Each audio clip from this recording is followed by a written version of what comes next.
dal leen ak jàmm ñu xëy taaxañ yéene kaay xëy doo tàmbale ko direct news dikkaat na ci déperdition scolaire naka fépp ca Pikine ak ca Géejawaay ab taux boo xamante ni si tiit na lool ndax 17% yoo xamante ni si téeméer boo jël gone moom tàmbale nañoo bàyyi li nga xamante ni si moo di école yi yéene kaay bi naka fintoon yi ñoo ñi nga xamante ni sax moo di jigéen ñi nee nañ ñoo ci ëpp ndax fintoon yi naka wàllum pauvreté violence familiale yi ñuy daj naka ak mariage précoce yi naka bokk na ci li nga xamante ni si moo ko gën a laxasu moo tax nag gone yi léegi daanaka école ak dee lañu yemale Walf Quotidien dikkaat ci leneen explosif naka cocktail la ko yéenekaay bi tuddee yéenekaay bi na fintoon ni naka réew mi dina jax syndicat yi fii étudiants yi fii élèves yi fii waa kër diine yi fii fonctionnaires yi fële architectes yi fii politique yi fële ñoom ñëpp naka joxe nañu rendez-vous ci mbedd mi la ñu bëgg rek moo di révolte magistrat yi yéenekaay bi naka indi na ko ci leeral yu waree bëri Walfadjri ndax fintoon nii nag na Macky Sall taxawee la ñu bëgg a xeex décret portant abrogation naka ak convocation corps électoral ak loi du jëm ci dérogation naka article 31 voté nañ ko ci assemblée nationale la constitution mise en mal yéenekaay bi naka le Sud Quotidien moo ci xëy di cadre nee na éclairage Ndiogou Sarr enseignant chercheur en droit public inconstitutionnalité naka de la loi 24/2024 les députés wu yeewu askan naka jëpp nañ naka bind ab xaatim yóbbu nañ foofee ab recours ca conseil constitutionnel ndax dinañ ci am ndam le quotidien yéeni kaay dikkaat ci dàqub élection présidentielle sale pression sur Macky Sall pression dëgg nag lay dund ci jamono ji enseignants yi ci jamono ji ni ki tey ji fas yéene amal débrayage ni ki tey ngir ñaaw lu ñu mel député yeewu askan naka ñoom saisir nañu 7 sages yi aar suñu élection ñoom tiki àllarbam daanu amal manifestation kuréel bi ñu duppee CNES ñoo ngay sàkku naka Macky Sall mu respecté naka calendrier électoral bi loolee lépp nag yéenekaay bi nee na xëy nañ koo dëxëñ naka teg ko ci ndodd ak Macky Sall enquête yéenekaay dikkaat ci rapport boobu ak recours opposition bi set saa ji nag fi ñu toll nii taxaw nañu ngir doon ab arbitre ndax 39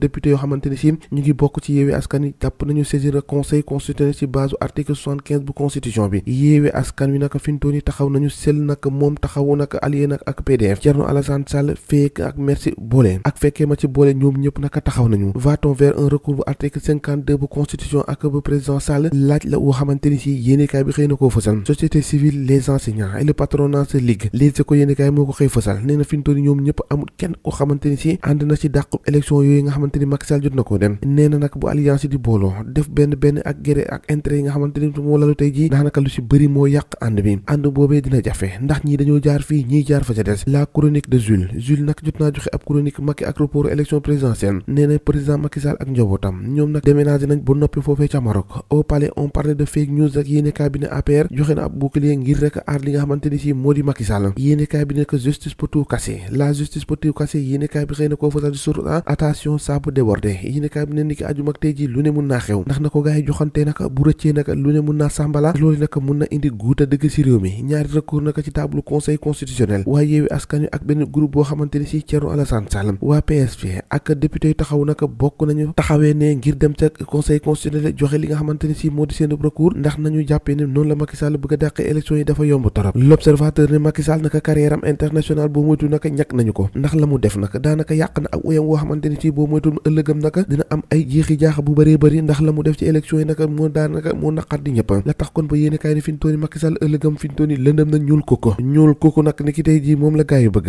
ndax élection présidentielle ñu dàq nag mobilisation contre report boobee naka yéene kaay bi di témoin mu ne moo ngi tàmbalee jàpp de bu deen may nees naka yéene kaay bi ne fi ñu tooni nee na jogaaral jàppam ajuma vent ak grève totale naka ci école yi naki tey ji naka sermon ak homélie yéenekaay bi ne lu ci bëri nag gars yi dañoo ñaawlu Macky Sall na mu dàqee élection yi rassemblement populaire mardi prochain ak le 13 février loolee nag la ko yéenekaay bi xëy fasal ne liñ tundoon nag am na si loo xamante ne si moo ngi tàmbalee taxaw de tribune yéenekaay di xëy samp ab laaj nee na ana fañu lañ toll ak commission d'enquête bi Abdou Mbow ak équipe bam fi ñu toll nii dañu na suul mel gannaaw nag rapport bi nga xamante ne si moo daal dee am ont-il nag des moyens pour rek def si nga xamante ne si moo di seen mission laaj la yoo xamante ni yéenekaay bi tribune moo ko xëy di ko laaj ay accusation yoo xamante ni si léegi rek ñu rangé ko fi nga xamante ni si moo di ca oubliette ya fàtte ko mares naka yéenekaay bi ne boo moytu loolee nar a am li nar a am ci réew mi kay tiit na te nañ ci gaaw wax naka li nu ko mooy rek béy mu na wus mbuus ñoo ko déggandoo jaageen jëf ba ëllëg